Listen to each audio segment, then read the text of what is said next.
Welcome to Target Your Goals, a podcast by Penny Forward. Penny Forward is a community of people who are blind, their family, and friends who share a common interest in financial independence. Join us via our Facebook group, and we will work together to avoid financial obstacles and target our goals. The purpose of this podcast is to introduce you to people who have set interesting goals and are succeeding at accomplishing them. Join us as we meet these people and cheer them on as they work towards their own success. Our guest today is Melvin Reynolds. Melvin is a certified travel advisor, a certified accessible travel advocate, and an Alaskan certified expert.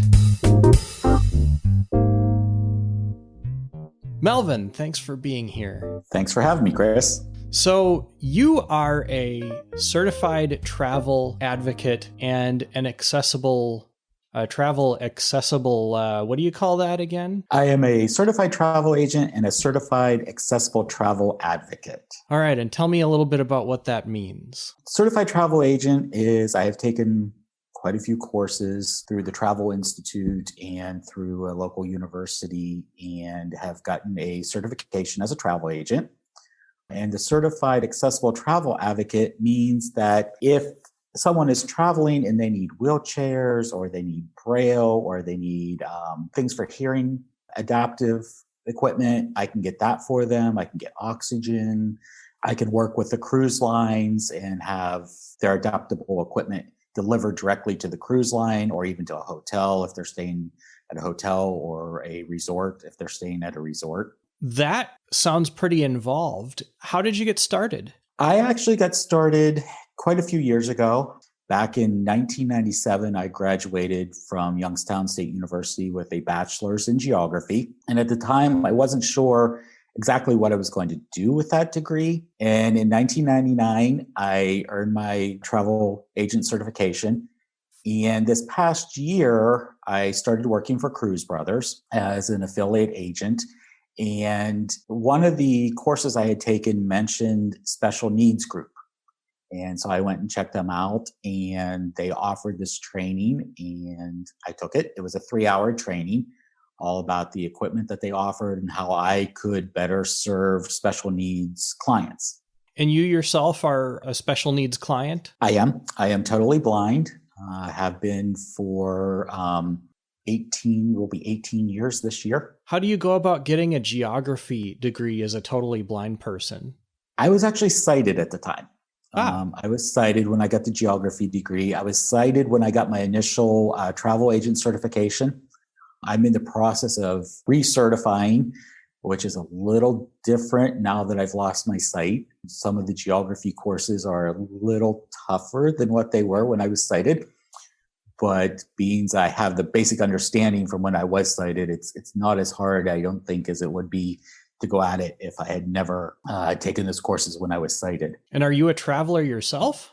I am. I travel quite frequently. I love to cruise. I've been on 4 cruises so far, 2 to the Southern Caribbean, 1 to the Western Caribbean, and 1 to Alaska. I have 2 more planned this year that we hopefully will go off without a hitch. And then I have 1 planned for next January as well. And how many of them were after you lost your sight? All of them. All of the cruises have been after since I've lost my sight. I've traveled extensively within the United States. I've been to 36 of the 50 states, and the majority of those have also been after I lost my sight. Very cool. So tell me about what it was like to take the courses that you needed to take in order to become an agent with Cruise Brothers. The courses were quite extensive. The cruise lines each offer their own coursework to become certified to sell their particular cruises. Some are longer, some are more involved, some are accessible, some are not. I found quite a few of the coursework that was not accessible. So I had to come up with a workaround for those. And I got my mother to help. She has spent hours upon hours reading page after page of material for me.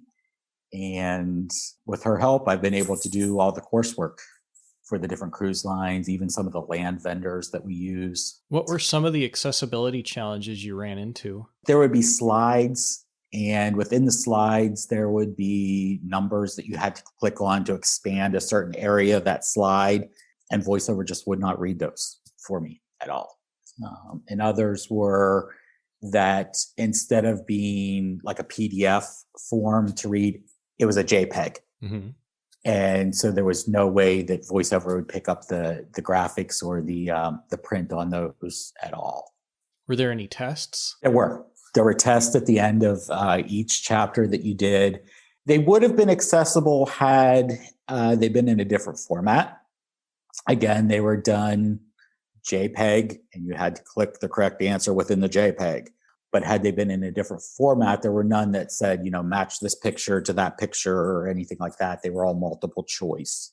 So had they been done in a different format, they would have been accessible. Did you know that they were going to be inaccessible going into it? I did not. No. At the time, I had not talked to any other visually impaired travel agents to figure out that some of this stuff wasn't accessible. It wasn't until after I got started in it that I have met several other visually impaired travel agents, and they said, oh yeah, this company or that company is really bad about accessibility.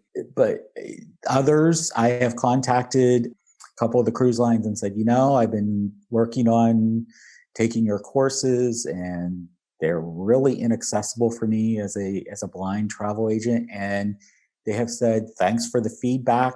We will get our accessibility team working on that. So who knows, in the next couple months, things may change some. Will you know if things change? Do you have to recertify or anything? Yes. They're only good for so many months, and then you have to go back and take refresher courses every 12 months. So a lot of them I will know if things have changed. Yes. I'm curious to know if the accessibility of a cruise line's courses has anything to say about the accessibility of their cruises from a traveler's perspective. No, I can verify that. One of the cruise lines that has some of the worst accessibility on their training site, their ships are some of the most accessible that I have been on. Braille on doors, talking elevators. They work wonderful with my guide dog. They make sure that they have the relief area set up for them. If it's not right, they'll change it, they'll move it, whatever I need them to do. They're really good about working with me as far as making sure that I have the paperwork I need to get the dog off the ship on the different excursions and that kind of thing. So they're really good. It's just that their training isn't accessible. I'm sure that many of us can relate to stuff like that. Yes. So talk to me about what it's like to be a blind traveler. It's totally different for me, having been sighted and then, now traveling as a totally blind person. To me, it's a little more complicated, I guess, just because I wasn't used to traveling that way. Like a meet and greet at the airport, or making sure that I have all the paperwork for the dog and that kind of thing if I'm going to a foreign country.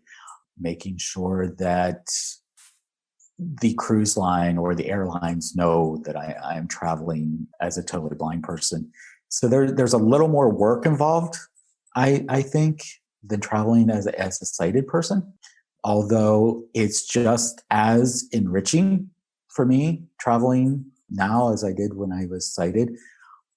I seem to maybe even get a little more out of it because I pay more attention to what's being said in the excursions. And I've even had opportunities to touch things and be able to handle things that normal sighted people don't get to handle on some of the excursions and some of the tours I've been on of museums and stuff. So it's been quite an experience. Tell me about what it's like to go on a cruise with a guide dog. It's fun. I love it.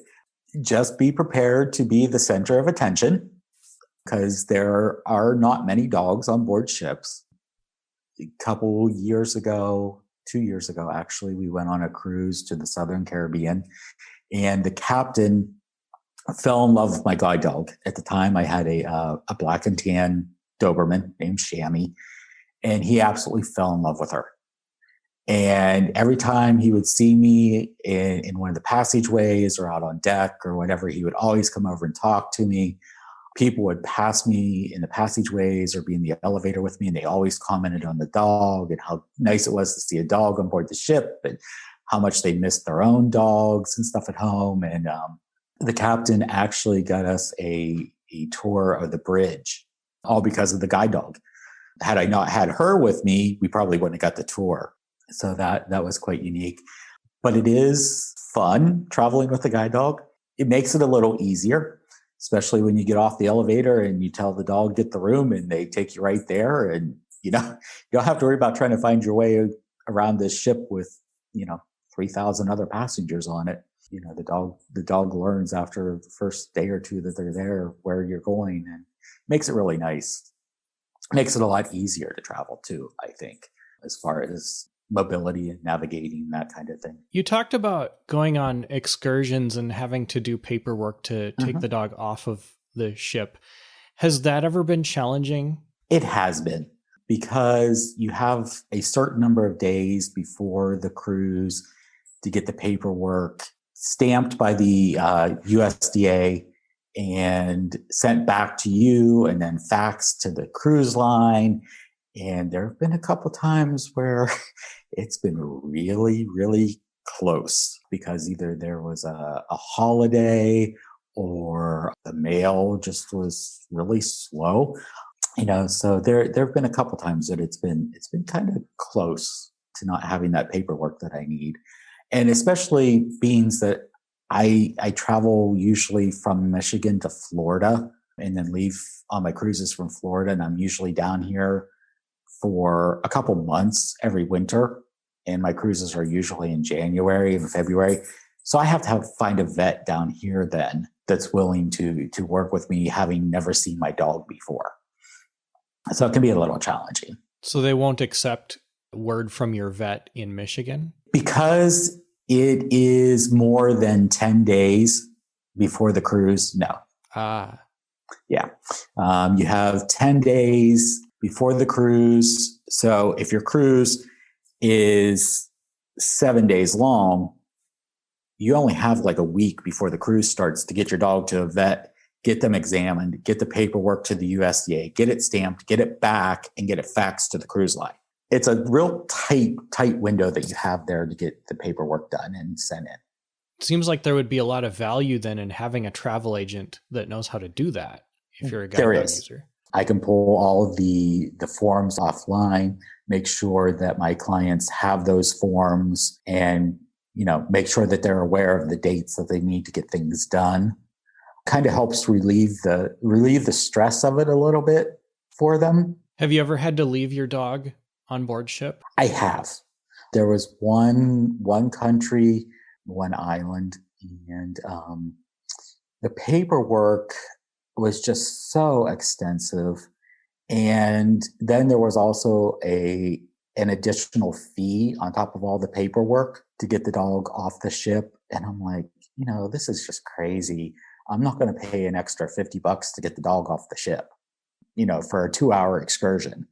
So I have had to leave the dog on the ship once, which is fine because I had friends on the cruise at the time. So they weren't getting off the ship anyhow. So they stayed and they just kept the dog, because the cruise lines will not let you leave your dog in the stateroom unattended. So there's a chance then that you may need to either pay the fee or choose not to go on an excursion. Yes. Okay. Yes. We'll hear the conclusion of this interview in a moment, but first, a brief word from our sponsor.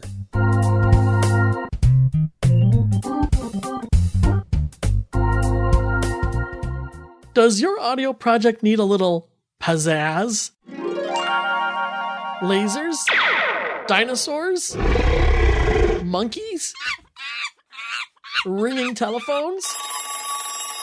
We can give you all those things and more. Check out our website, www.superblink.org.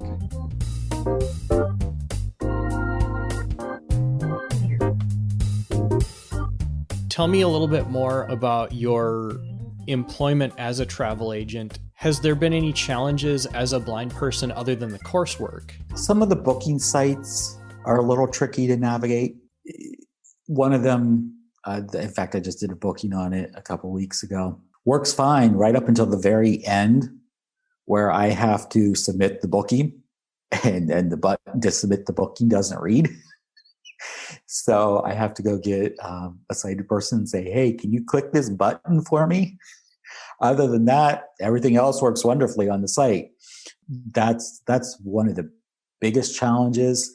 Another challenge is my agency, my host agency, Cruise Brothers, does weekly webinars on Tuesday, Wednesdays, and Thursdays. And a lot of times when they're sharing their screen, they just go, well, you go here and click this, and then you go here and click that, and then this shows up and you click this, and it's like, well, what are you clicking?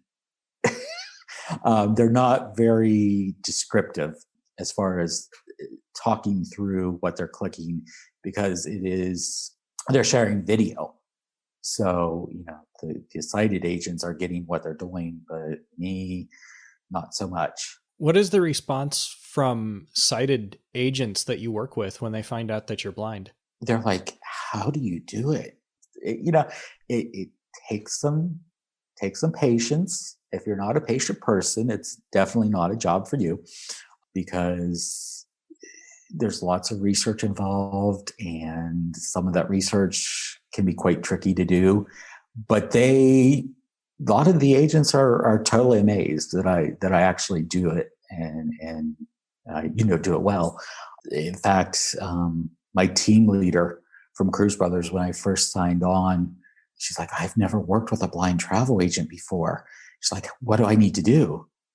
And so I went over some of the basic stuff, like if we're in a meeting, you need to be very descriptive, that kind of thing. So it's worked out well. The ones that I work closely with know, and so they help me out as best they can.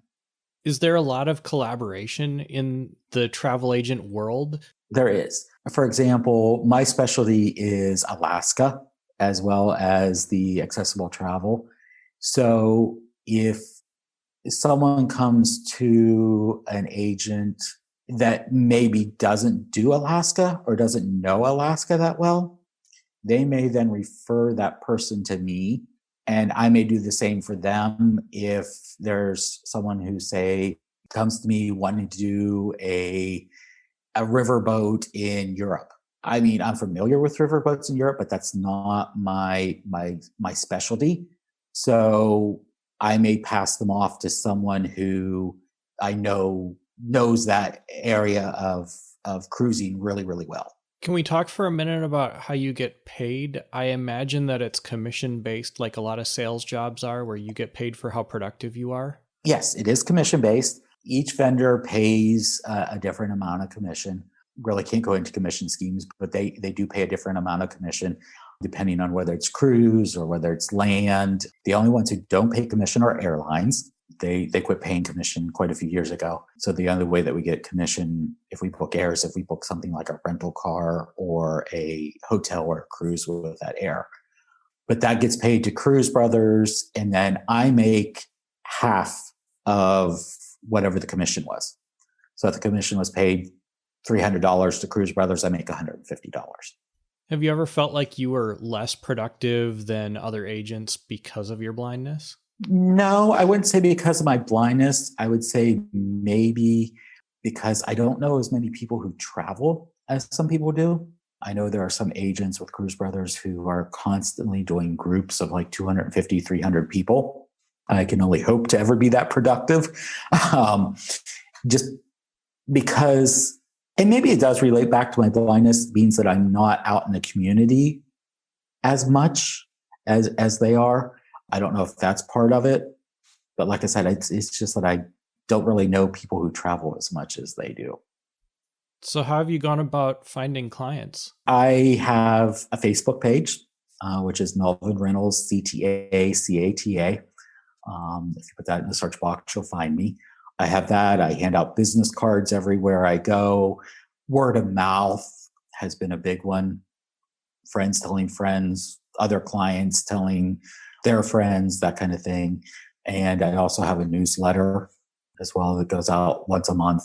And that has been passed from some of my recipients to their family and their friends. And from that, I've gotten new subscribers to my newsletter and a couple new clients from that. Do you think that being a travel accessibility expert helps you with marketing? I do in some ways, simply because I feel that I can reach a different market than a lot of travel agents because I know how to reach that market from my training. A lot of agents kind of, I don't want to say they don't know how, it's just that they've not been trained how to ask the questions that they need to ask to serve the accessible market. How about guide dog users? Do you find that guide dog users are more comfortable with working with a travel agent that is also a guide dog user? I think so. I think they are, simply because I know what they need to have, and they know that I know what they need to have to get their dog in this country or that country, or how to talk to the cruise lines or the resorts and say, my client has a guide dog, and what to request as far as accommodations from the cruise lines because of having to have had to request them for myself. Talk to me about a time maybe when you've been discouraged, felt like maybe this was harder than you thought or wanted it to be.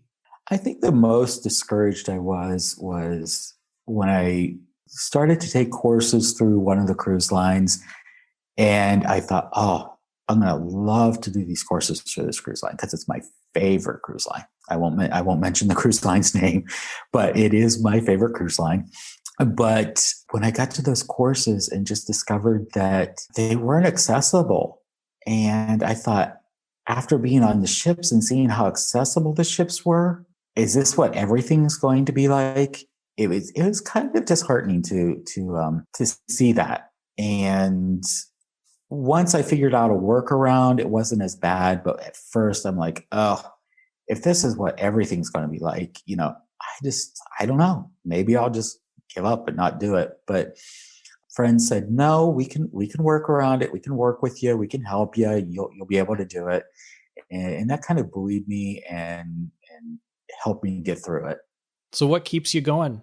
The love of travel. I mean, just that wonder of exploring a new place, finding a new place, and hearing a client come back and say, oh, we went to this wonderful, I don't know, say monastery on one of the islands, and just had a wonderful excursion, had a wonderful time. That's what really keeps me going, is hearing the joy that I bring to my clients when I send them on a one-of-a-kind vacation that they've always wanted to go on. Do you find that there are types of excursions that maybe lend themselves more towards a disabled traveler or a blind traveler than to a sighted traveler? Do you steer people towards things or away from things maybe? I give them options in a variety of categories, whether it's, we'll say in Alaska, one of the ports in Alaska, you can ride a helicopter and go hiking on a glacier, or you could ride a bus to a native village. And depending on the person's mobility and their level of activity and their level of balance, that sort of thing, I kind of give them options and let them choose themselves. If I know somebody can't hike 3, 4, 5 miles, then I may suggest some more of the less active excursions, the ones where maybe it's a city tour and you ride a bus and you may get on and off the bus a couple times to look at a statue or to take pictures or to sample reindeer chili or, something like that, as compared to a hike across a glacier. How do you talk about a cruise to someone who's never been on one before and is maybe thinking they want to try it, but they're maybe a little bit nervous also? I tell them it's like a floating city. because everything you need is right there. Your food is there. Your entertainment is there. You never have to leave the ship if you don't want to. If you don't want to go on an excursion, you don't have to. You never have to leave the ship. Everything you could ever want can be brought to you. You could just find a nice cozy spot in the library and sit down and read a book or listen to a book. You never have to interact with other people.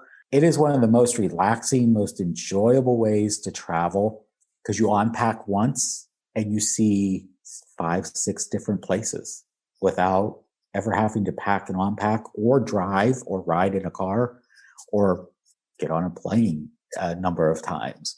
So, it's the ultimate way to travel, I think. Are there any dirty little secrets about relieving a guide dog on a cruise? Be sure you take your own bags.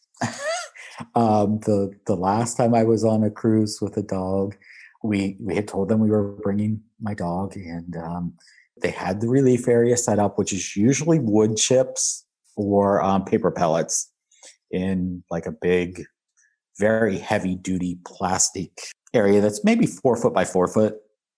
And the bags that they gave me to clean up after my dog, you could have fit like 3 of me in. Now I'm 5'6" and about 180 pounds, and you could have fit 3 of me in the bag that they gave me to clean up after my dog. So be sure you have your own bags. Before you leave, you may want to work with your dog to get them used to going on wood chips, especially if they're not used to going on something like wood chips or paper pellets. I would suggest, going and getting a kiddie pool and taking a bag of wood chips and throwing in there. And every time that you take your dog out to relieve them for like a week, maybe 2 weeks before you leave on your cruise, take them to that kiddie pool and have them relieve themselves in the wood chips, because most dogs really aren't used to going on wood chips. That kind of gets them used to that because that's what most cruise lines use. What is the most fun trip you've been on, do you think? It would have to be my Alaska trip. It would have to be my Alaska cruise by far. Just the whole culture that I experienced while I was there, the food that I got to experience while I was there, the history. There's a bit of everything in Alaska. And it really is America's last frontier to experience a ride over the White Horse Pass and learn the history of the gold rush, or to experience a native dance and song demonstration. It's just, I don't know, it just kind of makes you appreciate our heritage a little more, I think. I'm sure that many people like me are wondering, isn't it cold? It can be, depending on what time of year you go. But Juneau, most of the cruise lines go to Juneau, Ketchikan, and Skagway in Alaska. And during the cruise season, which is May through September, it's not real cool. I mean, it's in the 60s a lot. It can get as high maybe as the 70s. It's a little drizzly, but it's not bad. Where it starts to get cold is when you start to get more up towards the Arctic Circle, and then it starts to be colder a little more frequently. So what's next for you as a travel agent? How do you take it to the next level? Oh, wow. Next for me as a travel agent, I would love to be able to do a group cruise. I think I've never actually done a group cruise. I would love to do an escorted group cruise to someplace, whether it be Alaska or Hawaii or even the Caribbean. But I think that would be my next level, is starting to do groups. Sounds pretty fun to me. Well, Melvin, this has been an exciting trip, and I've learned a lot. And as a fellow guide dog user, I'm kind of itching to travel. So maybe we'll be talking again soon. Thanks for being here. Well, thanks for having me. I hope you have enjoyed this week's interview and will join us again next time. But before you go, would you ever give your 13-year-old a credit card? I read an article in Money Magazine the other day from a parent of a 13-year-old that was giving their 13-year-old a credit card.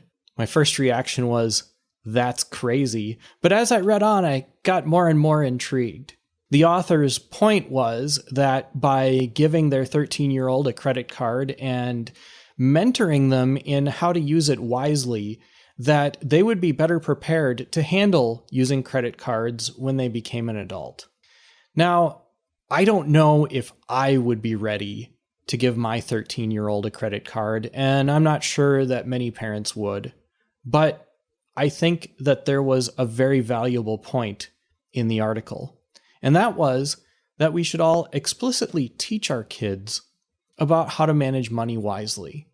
Our kids learn a lot from the example we set, but sometimes the example that we set isn't necessarily the example that we would want them to follow. I think it's good to make sure that you explain to your kids what you are doing, why you are doing it, and be willing to admit that you're wrong.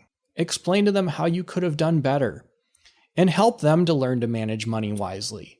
That way, they can avoid the financial obstacles of high credit card debt during college, and maybe not knowing how to invest in their 401k when they start work after college. We hope you have enjoyed this week's episode of Target Your Goals, a podcast by Penny Forward. For more information about Penny Forward, like us on Facebook, join our Facebook group, or visit www.pennyforward.com. Until next week, I'm Chris Peterson. Thanks for listening.